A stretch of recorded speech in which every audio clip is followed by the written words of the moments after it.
Talk about that he seek out the poor. Because this is a clear example of that. So I think it's chapter 2.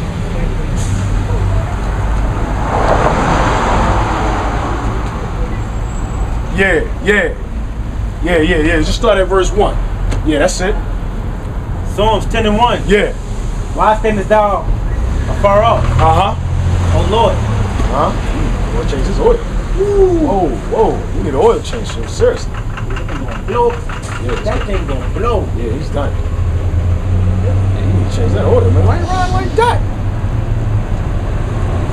That's not good. That's not good. Yeah, I've been in a situation like that before. All that smoke. Yeah, white smoke, when you see white smoke like that, that's oil. That's engine. Motor, yeah. When you heard that knock, you hear that. Yeah. It's eventually it is. Eventually, it's not gonna blow up. It's gonna shut up. It's gonna boom. The engine's gonna give out. It's gonna give out because he's changed the oil. Hey, whatever. If he ain't paying attention, he don't care. Psalms 10 and 1. Yeah. Why standest thou afar off, O Lord? The Lord is standing afar off from Israel now, and most times because most of y'all are wicked. Y'all haven't repented. Go ahead. Why hidest thou thyself in time of truth? Right. When it says hidest thou, he's not revealing his truth, his real truth to you because you love lies.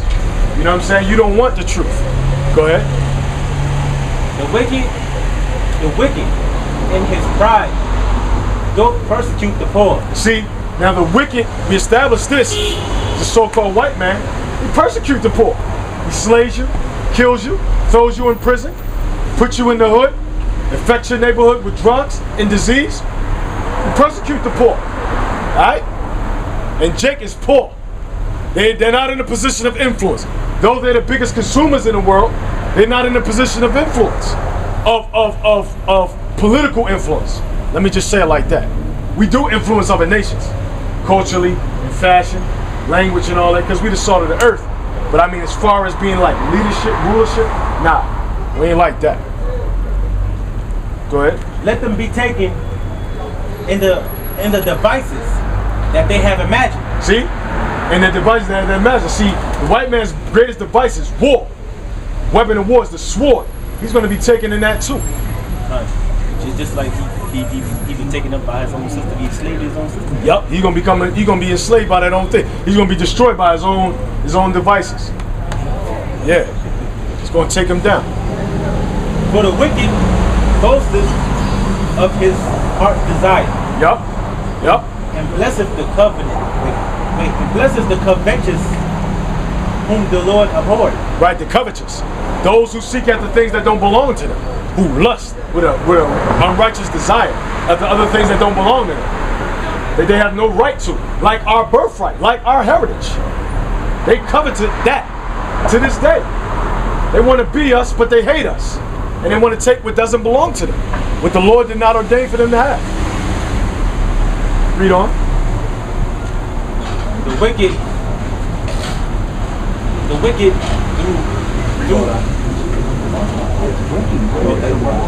wicked through the pride of his countenance will not seek after God. God is not in all his thoughts. Yeah. To prove that the Most High is not in his thoughts, in the so-called white man's thoughts, the so-called Negroes, West Indian, Haitians' thoughts right now, the 2/3 also, it's because they don't care about the Most High's law. Mainly the so-called white man. That's why he have all these different religions, to confuse us, to put our minds in captivity and confusion for all this religion. And that ain't did nothing but enslave our people mentally, in the mind, and destroy us at the same time. The wicked, through his pride of his countenance, will not seek after God. God is not in all his thoughts. The wicked, he only thinks about himself and what pleasures him. what benefits him. He doesn't think about the Most High. He don't push forth the law of the Most High in the land. He pushed forth his hypocrisy, his laws in the land. And everything that he does is full of lies and hypocrisy. His ways are always grievous. Thy judgments are far above out of his sights. As for all his enemies, he puffed up, but he puffed at them. He hath said in his heart, I shall not be moved, for I shall never be in adversity. That's the mentality of these so-called white people. They don't think that their society, their kingdom is going to go down. They don't think that it can happen to them. They don't think, these white people don't think that their society, their kingdom cannot crumble and go down. Their society is crumbling right before their eyes, and a lot of them, they can't even see it. That's right. The ones that do see it is the elite. That's why they're trying to push forth this martial law stuff, man. That's right. Because the scripture says in Revelations that the devil wouldn't have a short time. That's right. Woe to us. Woe to the inhabitants of the earth. That's talking about us. Mainly the children of Israel.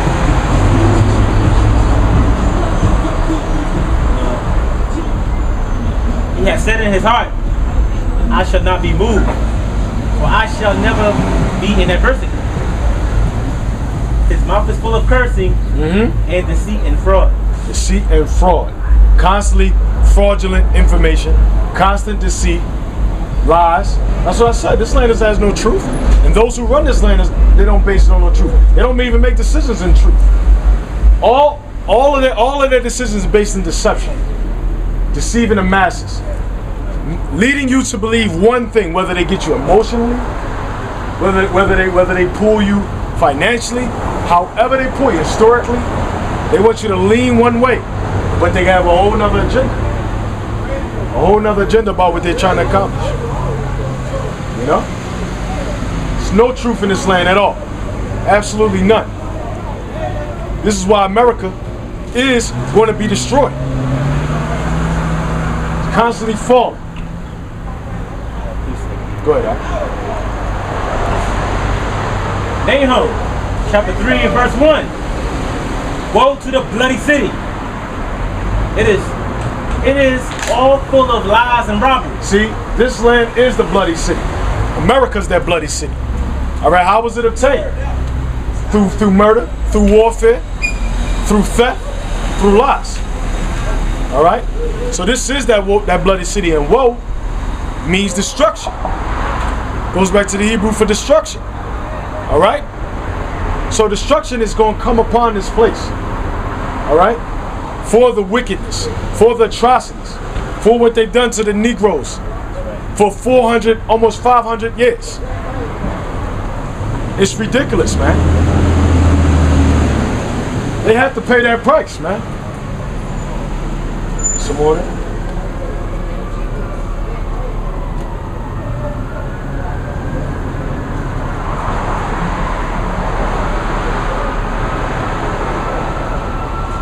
The Lord has not forgotten. Matter of fact, you got give me Nahum 1 and 2. The Lord doesn't forget. The Lord remembers everything, man. Alright? Nahum, chapter 1 and verse 2. Yeah. The burden of Neviah. The book of the vision of Nahum. The Elapashite. Verse 2. Give me verse 2. Nineveh. That's Nineveh he's talking about. Yeah, give me verse 2 though. God is jealous and the Lord revengeth. Right, the Lord revengeth. The Lord deals with revenge. So he's going to revenge these people for what they've done to his people, these nations, for touching the apple of his eye. The Lord revenges. He has not forgotten. Go ahead. The Lord revengeth and is furious. He's furious. Yeah, you want to know what's the Lord's character? He's furious. Go ahead. The Lord will take vengeance on his adversaries. Oh yeah, and vengeance is sweet too. The adversaries, yeah. And vengeance is sweet, man. It's going to get back, man. The Lord wants to get back. Payback. And he's going to allow us to indulge in a little bit of that too. Go ahead. And he reserveth wrath for his enemies. He reserveth wrath for his enemies. See? Vengeance, it takes time. He reserved it for his enemies. Then you have to ask yourself, who are the enemies of the Lord? Who's going against the Lord right now? Is America truly a biblical nation? No. No. He's going to get them back. Because they claim to be a Christian Judeo nation, but they support homosexuality. All right? New York, Washington, D.C., the Supreme Court just repealed a federal statute for homos to be recognized as a married couple in America. Come on, man. These witches in the Supreme Court. Come on, man. The Lord revenges his enemies. He reserved wrath for his enemies. The Lord is going to pay these wicked people back. Psalms 83:1. Go ahead.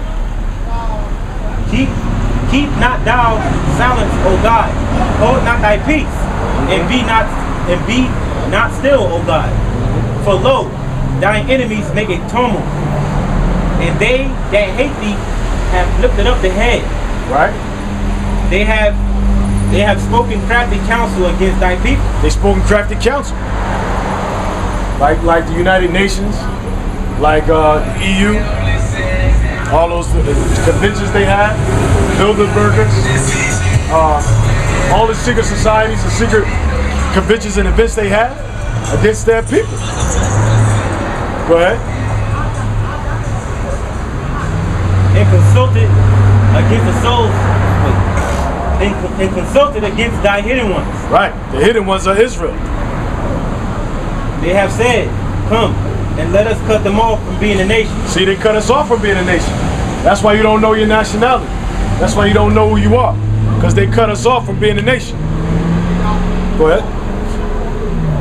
That the name of Israel may be no more in remembrance. Right. That we may not be in remembrance anymore. That's why you're calling yourself African American, black, Moor, this, that, and the third, Jamaican, Haitian, Puerto Rican, Mexican. Because you don't know who you are. You can't go back that far. You've been cut off from that. It's been beat out of you, whipped out of you, tortured, punished. So you don't remember that anymore. A good scene of that is in Roots. You know, with Kunta Kinte. You know, he beat his name out of him. Go ahead. For they have consulted together with one consent. Right? They came together, one consent. That's the one world order. That's the one world government. Alright? The Catholic Church is a part of that. The international elite bankers are part of that. Alright? The EU is a part of that. NATO is a part of that. That's the one world government that they're pushing for. They came on one consent. Alright? Go ahead. They are confederate